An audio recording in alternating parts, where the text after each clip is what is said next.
One indicator tells you to buy, and another tells you to sell. This is an issue that many new traders face when they first start trading. But what if there were a single indicator that could analyze all the others and combine their readings into a single overall market sentiment? Well, the indicator we're covering today does exactly that, and we're going to break down how it works and how you can get it for free.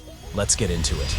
This indicator looks at a total of 11 different indicators to provide you with a sentiment panel, a sentiment meter, and a sentiment oscillator. If an indicator is trending based on the moving average, the RSI might be providing an overbought reading. So, on the sentiment panel, these indicators are separated with a dash. On the right, we have trend-based indicators with readings for a strong bullish trend, strong bearish trend, and trendless. On the opposite side of the panel are oscillator-type indicators, where we have readings for being overbought, oversold, or neutral. Below each bar in this panel, we can see what indicator the reading is for. The indicator then takes this data and creates a sentiment meter, which is an easy-to-understand dashboard that will quickly tell you the trend sentiment of the market and will automatically adjust as the market moves. Then finally, there is the sentiment oscillator. This feature will show you the historical aggregated readings of the indicators, allowing you to see areas where the readings were bullish or bearish. In this example, we can see that Bitcoin is making lower highs and lower lows, indicating it's in a downtrend. With each impulse to the downside, there is a retracement. Here,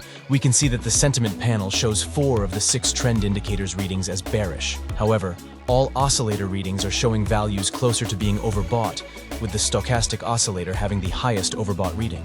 This is where we can use this as a sign that the retracement is complete, and take an entry with stops above this swing high and target the low. The sentiment oscillator can be a great way to enter trades early before the market becomes overbought or oversold. For example, when looking at the sentiment oscillator, if the reading is below this upper line, it means that while the majority of the indicators are reading bullish, they are not overbought. This tells us that this is a great area to enter a position because once we get above this level, the market is overbought and could reverse at any point, as it did here. If you do not want to go into the details of these trades, then the sentiment meter might be quite useful for you. We can go into the settings and change the time frame being used by the indicator. Now, we can be on a 1-hour time frame and get readings on the market sentiment of the daily time frame, which gives you an overall bias for what direction you should be trading. You can get this indicator for free by going to LuxAlgo.com/library and searching Market Sentiment Technicals. We hope you enjoyed this video, and thank you for watching.